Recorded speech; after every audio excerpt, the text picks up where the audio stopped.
we'll get underway. So basically, the task asked us basically, you have a set of 5 planes, and they're all like horseshoe vortices. And then the idea is that you want to be able to model the lift and drag, but primarily the drag. We're really worried about the drag because, like, take a look at like Puppy. Puppy was like, plot the induced drag, find the total induced drag, and then there's like more drag stuff. So sounds pretty important, more so the drag, but we can talk about the lift as well. But yeah, basically you're trying to like model formation flying with horseshoe vortices. So basically the way that you're trying to think about this is horseshoe vortices are like just a mathematical model to approximate how a plane generates lift. So the way you're thinking about this is oh no, where'd it go? I went on the wrong page. Whoops. Okay. So you're imagining that each plane has one horseshoe vortex that's positioned at the quarter chord across. And you can imagine like each of the 5 planes have their own like ideally this also goes like for until infinity, like infinitely long. I'm sure you know about this. Yes, no, yeah. Yes. So what you're really imagining is not even the planes, you're just imagining 5 horseshoe vortices. Righto. Just the vortices. Forget the planes. So you're like approximating the plane with the vortex. Cool beans. All right. Yeah, cool. That? Okay. Ah, that's right. I remember now what I forgot. I'm meant to have the lecture slides low. Okay, no. Don't worry, that's not important yet. So yeah. So where were we? Okay, yep. So basically we wanted to so all you're imagining is 5 vortices like this. And so what you're trying to think of is all these 5 vortices together make a downwash field. Imagine like, okay, imagine like as an analogy, where if you have like a planet, you have like a center of mass of a planet, and then there's gravity pointing in every direction. And so that gravity, that force or whatever, it produces like a field all around. Yeah, you can imagine that, right? And it like that point creates the field. Likewise, these vortex rings or horseshoe, whatever vortices, they create a field of downwash. So at any point into the horseshoe, into the page. Yeah. So or into or out of the page, according to which direction between. Okay. Right. And so there's going to be like a downwash like into each of these vortex panels, vortex ring, horseshoe vortices, whatever you call it. That makes sense. So like the idea is that each of these 5 will affect every point in space, whether it's forward or backward of the plane. All right. So what that means is that, yeah, even if you have like a line vortex like this, it will still affect a random point over here. Every vortex will affect every plane. So yes, even the back planes will affect the front plane. Doesn't it? Is the model realistic? No. Is the model like exactly accurate? Not really. Are there discrepancies with the with this whole model in that? Yeah, there's a whole lot of problems with it. But for now, what the task is asking us to do is just to approximate them with these 5 like vortices things, vortex lines or whatever you call it, and then just to see how the mathematical model plays out. If that makes sense, yeah. Yeah. So what you're doing is you have 5 vortices and you have 5 like special points, and the special points is basically the center of each of these rings. So these are like 5 special points. And the way you're thinking about it is that you're going to loop over, so your code effectively loops over each point and loops over each vortex. And what your code basically does is that it gets the effect of each vortex on each point. So if you have a upwash or downwash, whatever you call it here, it's going to kind of pull a bit of air up across at this point. So there's going to be some effect there. And the same thing goes with this line. This line will also affect this point. This line will also affect this point. Okay. And you have a formula for how a vortex panel, how each vortex ring affects each point or any point. And so all you're doing is you're positioning them correctly so that they'll affect that point in the right way. Okay. If that makes sense. Okay, I don't actually have, yeah, I kind of explained this before, Oh, but nice. yeah, All right. with a more convoluted diagram. But the idea is that like, so imagine if I call this plane a plane like this vortex 1, 2, 3, 4, 5. And then if I call these points, I call this point 1, 2, 3, 4, 5. So you can imagine the effect of every vortex um on every point. You can kind of imagine like a 5 by 5 matrix, sort of, where each one is like the effect of each on each. So you can imagine like a little table or something. And so each row, you don't necessarily need to do it as a table. You can call them 25 separate variables and just copy paste code if you want to. Or you can just actually loop through, which is kind of more efficient, but it takes a lot more thought. So you can imagine this to be like it doesn't matter how you loop it. It's just like one dimension is for the points and one dimension is for the vortex. Yep. And then you're basically for each of these, it's just like for each point and for each vortex, what is the downwash? And there's a formula for that. Yeah, it's somewhere here. Okay, yeah. So horseshoe vortex induced velocity, and it comes down here. So yeah, in the case where x1 is equal to x2, show that induced velocity simplifies to this. So you have this formula. And so let me copy paste this formula so it's convenient to have at hand. So what you're having is, okay, so if you have this formula, basically, what you're doing is actually really, these points also position where the vortex panel is. Like where, oh, not really, but what it does is you have these special points. These 2 points like specify where the horseshoe is. Those 2 points. These 2, right? So this is like what you'll call x1. Depends which way they call the x and y axes. If you think, if you see it from the lecture slides, they did x along this way, so it's like, so the axis of symmetry is the x-axis, and then the y-axis is the other axis. So then what that corresponds to here is that this is the x-axis, this is the y-axis. So make sure you get your x and y coordinates right, and probably pick a convenient coordinate system. Maybe make that the origin, or make somewhere else the origin. But like just basically do it in a way that's convenient for you to work out. Anyway, so the key thing is that once you know what x1, y1 is, and x and y, then everything becomes easy. You may as well make this a function, or you can just copy paste the code. No one's gonna hassle you there. Basically, so x, y is the point being acted on. So that's point being acted on.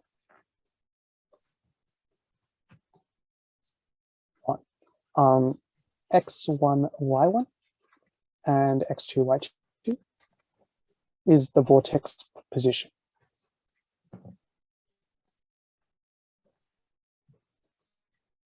If that makes sense. So if you have a vortex, this is x1, y1, x2, y2. And then if you have some random point all the way over here, this is xy. And then this formula, when you plug, you can solve for what the what the downwash is at this point. Did that make sense? Yeah. Okay. Yeah, like just make sure everything makes sense or not. Yeah. The other thing that you will also notice is if you loop through all 5 of them, necessarily the diagonal terms will be what is the effect of this vortex on this point. So it's like the point's already on the vortex. Yes. Yeah. The problem with that in the mathematical model is that this resolves to infinity. If you ever get a point that's really close to the vortex, it basically gets bigger and bigger. And so each of these terms is just the effect of each point affected by its own vortex. So these will all be infinity terms. What that means basically is that you need a statement that just says if it happens to be infinity, or if it's like a NaN result sort of thing, like if you have NaNs or infinities, just make them 0. All right. So they just don't get affected, or you don't count. Yeah. Makes sense? Yeah. And then yeah, so that's the idea. And so what you're doing is with all of these, you're summing the effect of all of the other vortices on that point. So if you say this particular point, so this point is one row here. And so what you're doing is you're taking this point, this point, this point, and this point, and you add them up. And then this is going to be the total downwash. For the second one. Yeah, for the second point or second plane. Okay. Did that make sense? Yeah? No? Yeah. Yeah. Your numbering scheme doesn't have to be the same as me. You can number it differently. Just make sure everything is like matched correctly. That's all. Yeah. Right. Like you may make this 1, 2, 3, 4, 5, or you just do it as I did. However you do it, just make sure it's consistent. That's all. Yeah. Anyway, yeah. So this part made sense? Yeah. Just chuck in the formula and then just plug it through. So you see that there's 4 numbers that you're really worried about: x1, y1, x2, y2, and then x and y. So that's 6. Never mind. You also have lambda, and this sorry, not lambda, gamma. This gamma is kind of tricky to work with. It takes a bit of thought to figure this out, but once you understand how you get it, it's relatively simple. So the formula in the notification said that the lift is this formula. So if you really think about it, this this effect of this vorticity, how strong the horseshoe vortex is, first of all, it should be the same for all 5 planes. It's not affected by any other plane.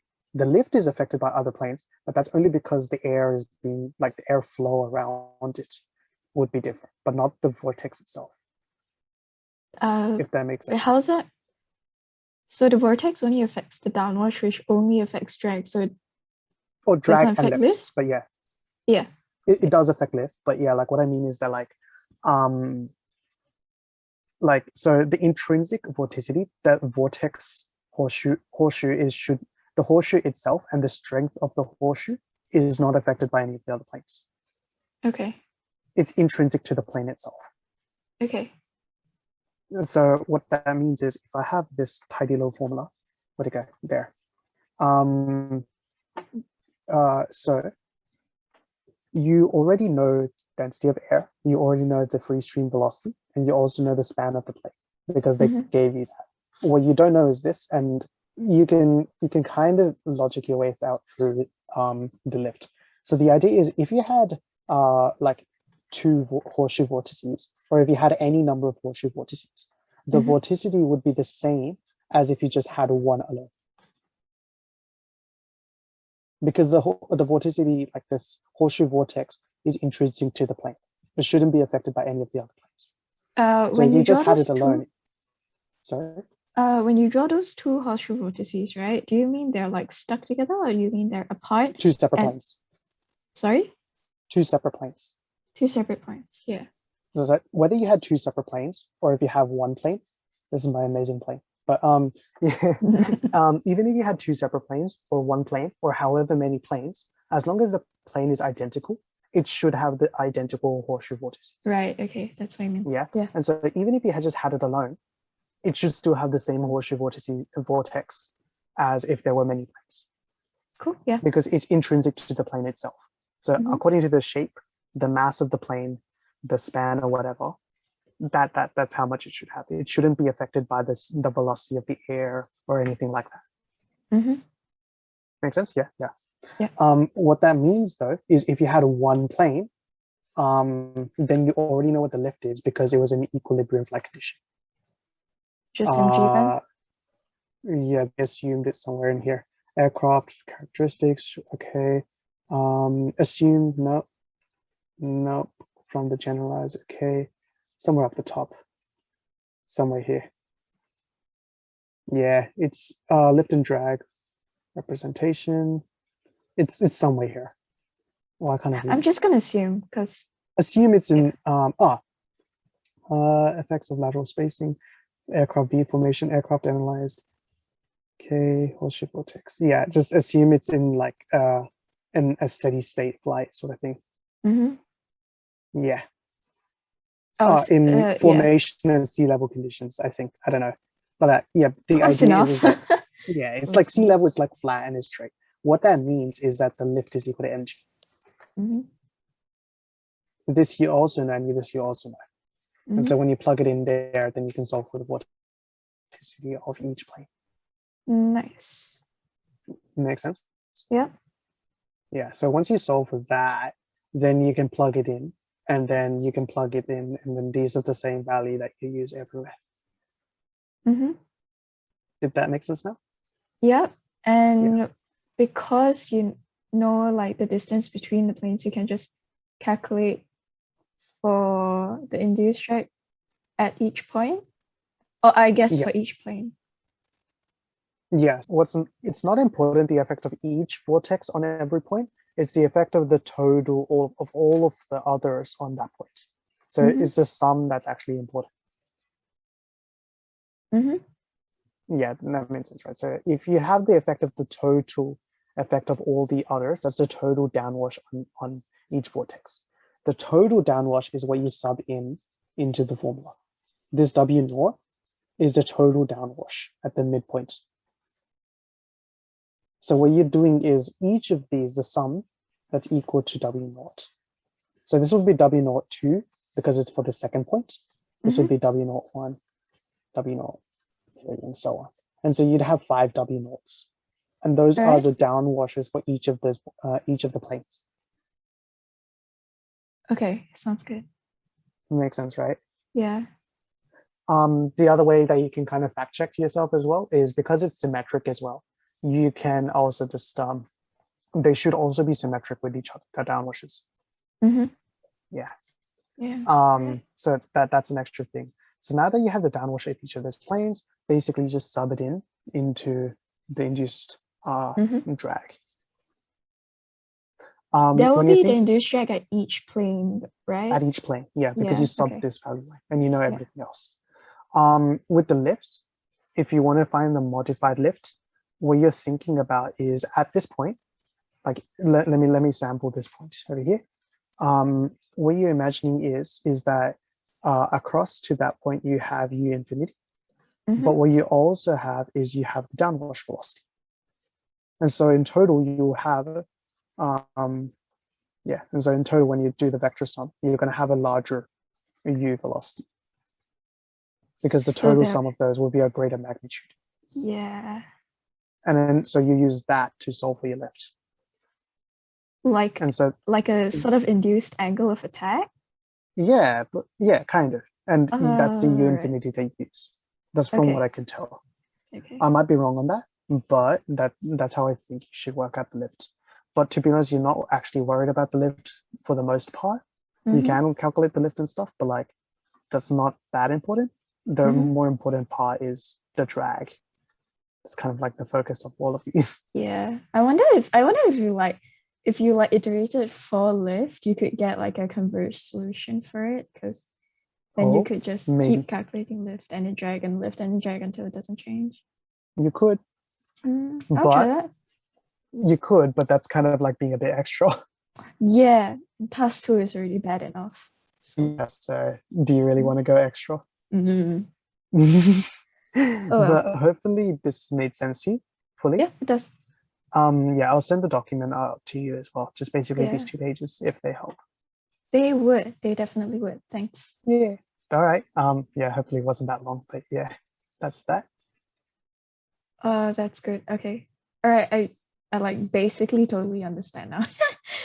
Oh jeez. Yeah, hopefully you get it on a conceptual understanding. And to Yeah. implement it in code, it shouldn't take anything more like anything more than an hour. It shouldn't take to do it. Because now you know exactly what to do. You're looping over 5 points Yeah. and looping over 5 vortices. Mm-hmm. And the positions of like the vortex edges and stuff, x1, y1 and stuff, is only dependent on those points. If you know where those points is, then you can add the span on each side or half span on each side. Yeah.